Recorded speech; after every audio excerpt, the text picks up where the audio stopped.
ಸಾಹಿತ್ಯದಲ್ಲಿ ಸ್ತ್ರೀಲೋಕ, ಪುರುಷ ಸಾಹಿತ್ಯದಲ್ಲಿ ಸ್ತ್ರೀಲೋಕವು ಪರಿಗಣಿತವಾಗಿರುವ ಈ ಮಾದರಿಗಳಿಗೆ ಅಭಿಮುಖವಾಗಿ ಸ್ವತಃ ಮಹಿಳೆಯರು ತಮ್ಮದೇ ಆದ ಸ್ತ್ರೀಲೋಕವನ್ನು ಗ್ರಹಿಸಿರುವ ಮತ್ತು ಅಭಿವ್ಯಕ್ತಿಸಿರುವ ಮಾದರಿಗಳನ್ನು ಅಧ್ಯಯನ ಮಾಡುವುದು ತುಂಬ ಕುತೂಹಲಕರ. ಹಾಗೆ ನೋಡಿದರೆ ಈ ವಿಚಾರದಲ್ಲಿ ನಮಗೆ ಯಾವುದೇ ಅನುಮಾನಗಳು ಬರುವ ಕಾರಣವೇ ಇರಲಾರದು ಎನ್ನಿಸಬಹುದು. ತಮ್ಮದೇ ಲೋಕದ ಮಾತಾದ್ದರಿಂದ ಅವರು ಅದನ್ನು ಸ್ಪಷ್ಟವಾಗಿ ಅಧಿಕೃತವಾಗಿ ಗ್ರಹಿಸಿ ಅಭಿವ್ಯಕ್ತಿಸುತ್ತಾರೆ ಎಂದೇ ಖಚಿತವಾಗಿ ತೋರುವುದು ಸಹಜ. ಆದರೆ ವಸ್ತುಸ್ಥಿತಿ ಹೀಗಿಲ್ಲ. ಅವರ ಬದುಕು ಮತ್ತು ಅವರ ಅನುಭವಗಳು ಅವರದೇ ಸೃಷ್ಟಿಯ ಸಾಹಿತ್ಯದ ಮೇಲೆ ಪ್ರಭಾವವನ್ನೇ ಬೀರಿಲ್ಲವೇ ಎಂಬ ಅನುಮಾನ ಹುಟ್ಟುವ ರೀತಿಯಲ್ಲಿ ಅವರ ಕಥೆ ಕಾದಂಬರಿಗಳು ಇವೆ. ಅವರು ಸೃಷ್ಟಿಸಿರುವ ಸ್ತ್ರೀಲೋಕವು ಪುರುಷ ಮಾದರಿಯನ್ನೇ ಅನುಸರಿಸಿವೆ ಎಂಬುದು ಕಾಣುತ್ತದೆ. ಇವರಲ್ಲಿ ಹಲವರಿಗೆ ಸಾಹಿತ್ಯ ವಲಯದಲ್ಲಿ ಮನ್ನಣೆಯೂ ದೊರೆತಿದೆ. ಆದರೆ ಹೀಗೆ ಮನ್ನಣೆ ಪಡೆದವರೆಲ್ಲರೂ ಸಮಾಜದ ಕಣ್ಣಿನಲ್ಲಿ ಆದರ್ಶದ ಪ್ರತಿರೂಪಗಳು ಎನಿಸಿದ ಮಹಿಳೆಯರೇ ಆಗಿದ್ದಾರೆ ಎಂಬುದನ್ನು ಗಮನಿಸಬೇಕಿದೆ. ಇಂತಹ ಮಹಿಳಾ ಸಾಹಿತಿಗಳು ಮತ್ತು ಅವರ ಸೃಷ್ಟಿಯ ಪಾತ್ರಗಳು ವೈದವ್ಯ, ತಾಯ್ತನ, ಬಂಜತನ, ಶೀಲ, ಪಾತಿರ್ವತ್ಯ ಎಂಬ ಅವವೇ ಮೌಲ್ಯಗಳನ್ನು ಆವಾಹಿಸಿಕೊಂಡು ಬದುಕುತ್ತಾರೆ. ಈ ಕುರಿತ ಪ್ರಶ್ನೆಗಳಾಗಲಿ, ಹೆಂಗಸಿಗೆ ತನ್ನದೇ ಆದ ಆಸೆ ಆಕಾಂಕ್ಷೆಗಳು ಇರಬಹುದು ಎಂಬ ಕಲ್ಪನೆಯಾಗಲಿ ಇಲ್ಲೆಲ್ಲೂ ಕಾಣುವುದಿಲ್ಲ. ಎಂದ ಮೇಲೆ ಪ್ರತಿರೋಧ ಪ್ರತಿಭಟನೆಗಳನ್ನು ಮುಂದಿಟ್ಟು ತಮ್ಮ ಸಾಧನೆಯ ಮಾರ್ಗವನ್ನು ಹುಡುಕಿ ಹೊರಟ ಹೆಣ್ಣುಗಳ ಸುಳಿವೂ ಕೂಡ ಇಲ್ಲಿಲ್ಲ. ಮರು ವಿವಾಹ, ಶಿಕ್ಷಣ, ಉದ್ಯೋಗ ಎಂಬ ಸಂಗತಿಗಳು ಆಧುನಿಕ ಮಹಿಳೆಯ ಮುನ್ನಡೆಯ ಸಂಕೇತಗಳು. ಕನ್ನಡ ಮಹಿಳಾ ಸಾಹಿತ್ಯದಲ್ಲಿ ಇಂತಹ ಗ್ರಹಿಕೆಗಳು 60ರ ದಶಕದ ಸುಮಾರಿಗೆ ಕಾಣಿಸುತ್ತವೆ.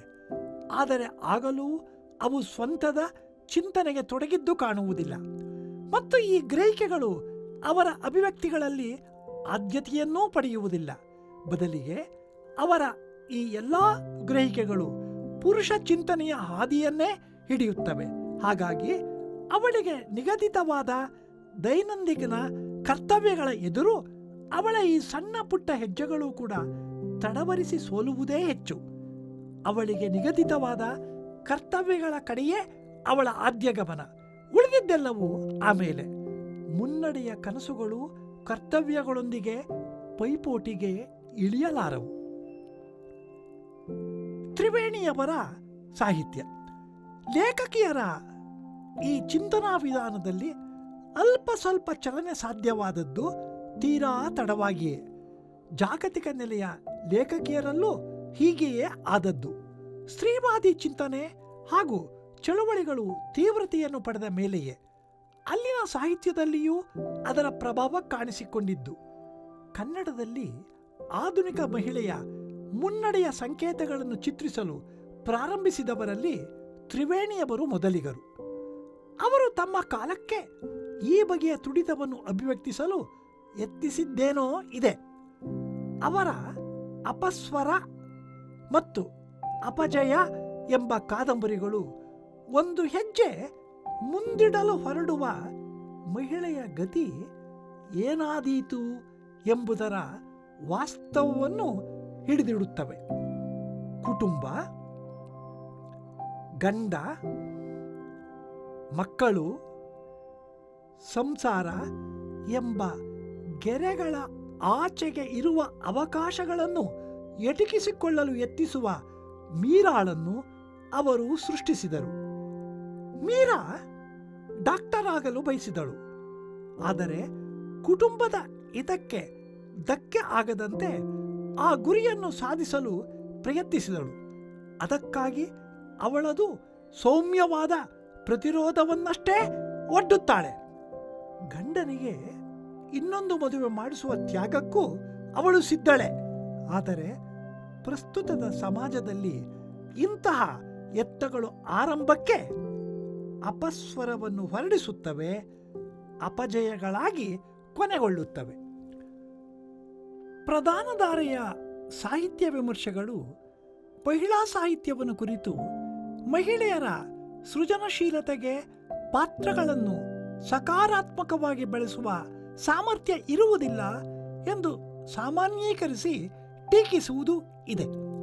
ಆದರೆ ಕಾದಂಬರಿಯ ಸ್ತ್ರೀಲೋಕವನ್ನು ಕುರಿತು ಮಾತಾಡುವ ತ್ರಿವೇಣಿಯಂತಹ ಲೇಖಕಿಯರು ಸ್ವತಃ ಆ ಲೋಕದ ಒಬ್ಬ ಆಂತರಿಕ ಸದಸ್ಯೆಯರೇ ಆಗಿ ಅವರು ಕಂಡುಂಡ ಸ್ತ್ರೀಲೋಕದ ಸಾಮಾಜಿಕ ವಾಸ್ತವ ಚಿತ್ರಣವನ್ನು ಕಾಣಿಸುತ್ತಾರೆ. ಮಹಿಳೆಯ ಆಸೆ, ಕನಸು, ಕಲ್ಪನೆ ಹಾಗೂ ಆಶಯಗಳು ಏನೇ ಇರಬಹುದು, ಆದರೂ ಆಕೆಯ ಸಾಮಾಜಿಕ ವಾಸ್ತವ ಎಂಬುದೇ ಆಕೆಯ ಬದುಕಿನ ಸತ್ಯವಲ್ಲವೇ? ಹಾಗಾಗಿ ಇಂಥವನ್ನು ಸ್ತ್ರೀಲೋಕದ ಬಗೆಗೆ ಲೇಖಕಿಯರು ನೀಡಿರುವ ತೀರ್ಮಾನಗಳು ಎನ್ನಲಾಗದು. ಅವೇನಿದ್ದರೂ ಮಹಿಳೆಯ ಬಗೆಗಿನ ಸಾಮಾಜಿಕ ನಿರ್ಣಯಗಳು ಅಷ್ಟೇ. ತ್ರಿವೇಣಿಯವರ ಕಾದಂಬರಿಗಳು ಮಹಿಳೆಯರ ಸಾಹಿತ್ಯದಲ್ಲಿ ಮುಖ್ಯವಾಗಿ ಮಹಿಳೆ ಮತ್ತು ವಿವಾಹವನ್ನು ಕುರಿತ ಚರ್ಚೆಯೇ ಪ್ರಧಾನವಾದುದು ಎಂದು ನಮ್ಮ ಸಾಹಿತ್ಯ ವಿಮರ್ಶೆಗಳು ಹೇಳುತ್ತವೆ. ಇದು ಕೇವಲ ಒಂದು ಗಮನಿಕೆಯ ಮಾತೋ ಅಥವಾ ಮಹಿಳಾ ಬರವಣಿಗೆಯ ಮಿತಿ ಎಂಬ ಅಣಕವೋ ತಿಳಿಯದು. ಆದರೆ ಇದು ಮಹಿಳೆಯ ಒಂದು ಸಾಮಾಜಿಕ ವಾಸ್ತವ. ಅವಳ ಹುಟ್ಟಿನಿಂದ ಸಾವಿನವರೆಗಿನ ಎಲ್ಲ ಸಮಸ್ಯೆಗಳು ಈ ಕೇಂದ್ರದ ಸುತ್ತಲೇ ತಿರುಗುತ್ತವೆ. ಪಿತೃಪ್ರಧಾನ ಚಿಂತನೆಯ ಈ ಸಮಾಜದಲ್ಲಿ ಮಹಿಳೆಗೆ ವಿವಾಹ ಎನ್ನುವುದು ಒಂದು ಅನಿವಾರ್ಯ. ಇದನ್ನು ನಿರ್ವಹಿಸುವುದೇ ಮಹಿಳೆಯ ಬದುಕಿನ ಕತೆ. ಒಪ್ಪಿಗೆಯೋ, ವಿರೋಧವೋ, ಹೊಂದಾಣಿಕೆಯೋ, ಹೋರಾಟವೋ, ಸುಖವೋ ದುಃಖವೋ ಏನಿದ್ದರೂ ವಿವಾಹದ ಪರಿಧಿಯ ಆಚೆಗೆ ಸರಿಯುವುದು ಅವಳಿಗೆ ಅಸಾಧ್ಯ. ಈ ಕೇಂದ್ರವನ್ನು ಲಕ್ಷಿಸಿಯೇ ಅವಳು ಬದುಕಬೇಕು. ಮಹಿಳೆಯ ಬದುಕನ್ನು ಹೀಗೆ ಅನಾಮತ್ತಾಗಿ ಆವರಿಸುವ ಈ ಸಾಮಾಜಿಕ ಅನಿವಾರ್ಯವನ್ನು ವಿವರಗಳಲ್ಲಿ ಅರ್ಥ ಮಾಡಿಕೊಳ್ಳುವುದು, ಅದನ್ನು ಆಧರಿಸಿ ತಮ್ಮ ನಿಲುವುಗಳನ್ನು ರೂಪಿಸಿಕೊಳ್ಳುವುದು ಮಹಿಳೆಯರು ವಹಿಸಬಹುದಾದ ಮುನ್ನೆಚ್ಚರಿಕೆಗಳೂ ಆಗಬಹುದು. ಕನ್ನಡ ಮಹಿಳಾ ಸಾಹಿತ್ಯದ ಎರಡನೆಯ ತಲೆಮಾರಿನ ತ್ರಿವೇಣಿಯವರು ಈ ವಿವಾಹ ಸಂಸ್ಥೆಯನ್ನು ವಿಸ್ತೃತ ಚರ್ಚೆಗಳಿಗೆ ಒಳಪಡಿಸಿದವರಲ್ಲಿ ಮುಖ್ಯರು. ಬಹುತೇಕ ಅವರ ಎಲ್ಲ ಕಥೆ ಕಾದಂಬರಿಗಳಲ್ಲೂ ಮಹಿಳೆಗೂ ಈ ವಿವಾಹ ಸಂಸ್ಥೆಗೂ ಇರುವ ಸಂಬಂಧಗಳ ಸ್ವರೂಪವನ್ನು ಗುರುತಿಸುವ ಪ್ರಕ್ರಿಯೆಯೇ ಪ್ರಧಾನವಾಗಿ ಕಾಣಿಸುತ್ತದೆ. ವಿವಾಹ ಸಂಸ್ಥೆಯು ಮಹಿಳೆಯ ಎದುರು ನಿಲ್ಲಿಸುವ ಸಮಸ್ಯೆಗಳ ಎಲ್ಲ ವೈವಿಧ್ಯಗಳನ್ನು ತ್ರಿವೇಣಿಯವರು ಚರ್ಚೆಗೆ ಒಳಪಡಿಸಲು ಪ್ರಯತ್ನಿಸಿದ್ದಾರೆ. ಸಮಾಜ ವ್ಯವಸ್ಥೆಯಲ್ಲಿ ವಿವಾಹ ಎಂಬುದು ಮಹಿಳೆಯ ಬದುಕಿನ ಒಂದು ಅನಿವಾರ್ಯ ವಾಸ್ತವ. ಇದನ್ನು ಕುರಿತ ಮಹಿಳೆಯರ ಪ್ರತಿಕ್ರಿಯೆಯನ್ನು ಗ್ರಹಿಸುವುದು ಅವಳನ್ನು ಅರ್ಥ ಮಾಡಿಕೊಳ್ಳುವ ಒಂದು ಮುಖ್ಯ ವಿಧಾನವಾಗಿ ನಮಗೆ ಒದಗಬಹುದು. ಇಂತಹ ಗ್ರಹಿಕೆಯ ಒಂದು ಪ್ರಧಾನ ಆಕರವೆಂದರೆ ಮಹಿಳೆಯು ತನ್ನ ಅಭಿವ್ಯಕ್ತಿಗಾಗಿ ಬಳಸುವ ಸಾಹಿತ್ಯ ಸೃಷ್ಟಿ. ಮಹಿಳೆಯ ಪ್ರತಿನಿಧಿಯಾಗಿ ತ್ರಿವೇಣಿಯವರ ಅಭಿವ್ಯಕ್ತಿಯನ್ನು ಅಧ್ಯಯನ ಮಾಡುವುದು ಉಪಯುಕ್ತ ಎನಿಸುತ್ತದೆ. ಈ ಮೂಲಕ ವಿವಾಹ ಸಂಸ್ಥೆಯನ್ನು, ಮಹಿಳೆಯೊಂದಿಗೆ ಅದರ ಸಂಬಂಧವನ್ನು ಅರ್ಥ ಮಾಡಿಕೊಳ್ಳುವುದು ಸಾಧ್ಯ. ವಿವಾಹ ಸಂಸ್ಥೆಯ ಪರಿಣಾಮಗಳೇ ಆಗಿ ಮಹಿಳೆಗೆ ಸಂಬಂಧಿಸಿದಂತೆ ಹಲವಾರು ಸಾಮಾಜಿಕ ಸಮಸ್ಯೆಗಳು ಇವೆ. ತ್ರಿವೇಣಿಯವರು ತಮ್ಮ ಕತೆ ಕಾದಂಬರಿಗಳಲ್ಲಿ ಈ ಸಮಸ್ಯೆಗಳನ್ನು ಒಂದೊಂದಾಗಿಯೋ ಅಥವಾ ಪರಸ್ಪರ ಸಂಬಂಧಿಸಿದ ಹಲವು ಸಮಸ್ಯೆಗಳನ್ನು ಒಟ್ಟಿಗೆ ಕೂಡಿಸಿಕೊಂಡು ಚರ್ಚಿಸುತ್ತಾರೆ. ಹಾಗಾಗಿ ಅವರ ಎಲ್ಲ ಕತೆ ಕಾದಂಬರಿಗಳಲ್ಲಿಯೂ ನಾಯಕಿಯರೇ ಪ್ರಧಾನರು, ನಾಯಕರಲ್ಲ.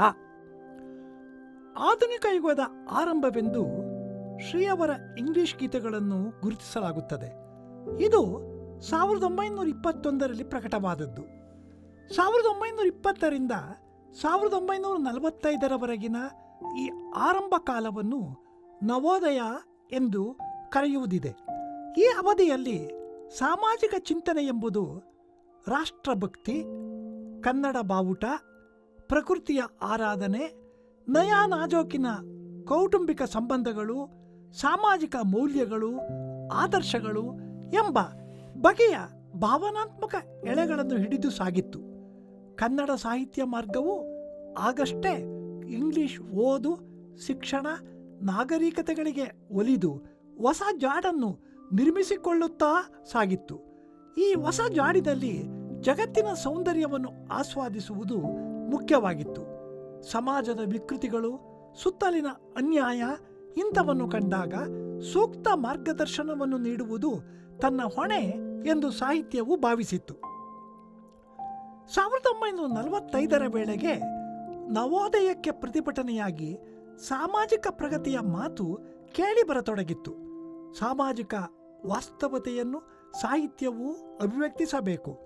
ಸಾಮಾಜಿಕ ಕ್ರಾಂತಿಗೆ ಸಾಹಿತ್ಯವು ವಜ್ರಾಯುಧವಾಗಿ ಒದಗಬೇಕು ಎಂಬ ನಿಲುವು ಮುಖ್ಯವಾಯಿತು.